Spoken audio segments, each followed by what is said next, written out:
احمد سعد ده ممكن يتعمل مسلسل. حبيب قلبي حبيب قلبي والنبي مسليك ولا لا؟ ده التسليه فوق اي برنامج توك شو، انت اقوى من اي حد. هو ايه اللي حصل؟ ازاي حد يخطب مراته؟ هو ايه اللي احمد سعد عمله بالظبط؟ ويا ترى هو دلوقتي متجوز ولا مطلق ولا خاطب؟ بصراحة احنا متعودين من احمد سعد على المفاجآت والحاجات الغريبة، وهفهمك كل حاجة في الفيديو ده، بس اعمل لايك وسبسكرايب وصلي على حبيبك النبي ويلا بينا.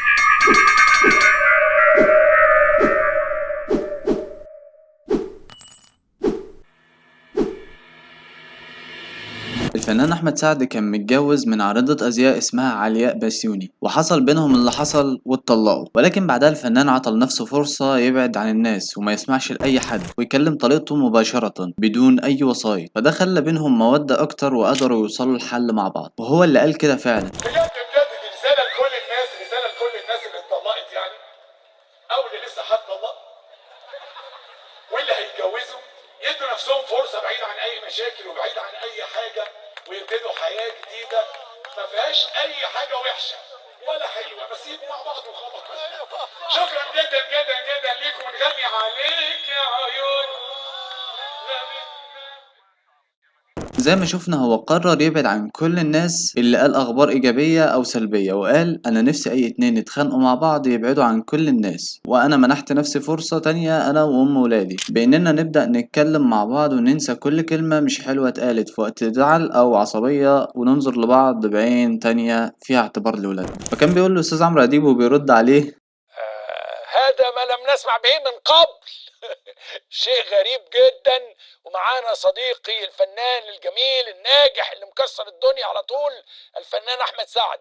اهلا احمد. حبيب قلبي حبيب قلبي حبيب قلبي والنبي مسليك ولا لا؟ والنبي لا لا، ده تسليه فوق اي برنامج توك شو، انت اقوى من اي حد.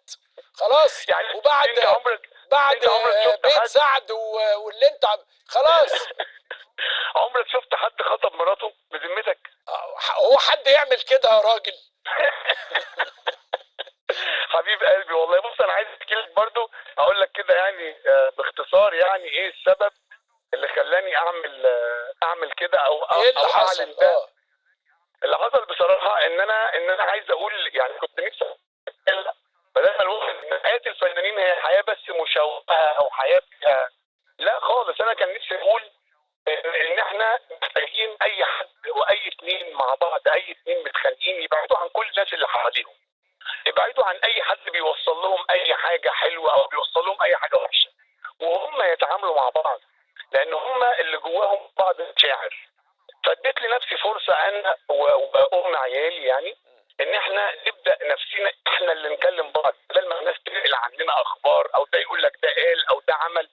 احنا الاثنين ندي نفسنا فرصه وننسى كل حاجه وحشه، كل حاجه وحشه حد قالها في فتره زعل، كل حاجه وحشه حد قالها في عصبيه او في نرفزه، وندي نفسنا فرصه ان احنا نبص على بعض بعين تانية فيها اعتبار للاولاد. فاعتقد ان دي رساله حلوه جدا جدا.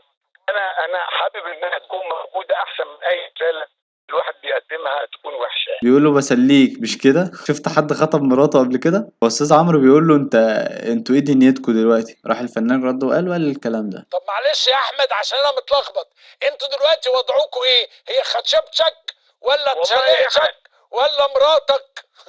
بص هو كريستيانو رونالدو وجورجينا مش احسن مني يعني، انا هم الفرق بيني وبينهم بس ان هو عايش معاها انا مش عايش معاها.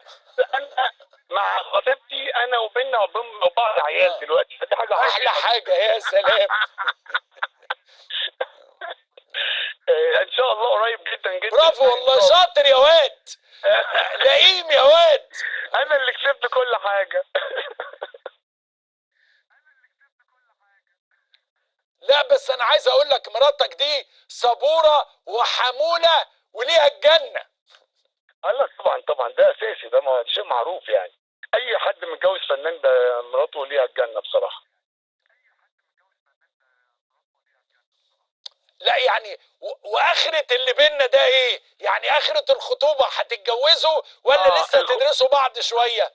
لا بصراحة احنا هنتجوز بس هنعمل فرح كبير جدا جدا جدا، وهنعزم فيه ولادنا عشان يلبسوا نفس الفستان ويلبسوا نفس الحاجات اللي هتبقى كمان برضو، عشان ما ينفعش ما يحضروش فرح ابوهم وامهم.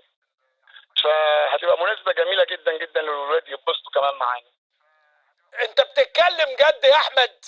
والله هتعمل بجد فرح بجد. وتعزم ناس وبتاع ونيجي ونرقص ايوه طبعا انا كده وايه كده اليوم كده كده. الحلو ده؟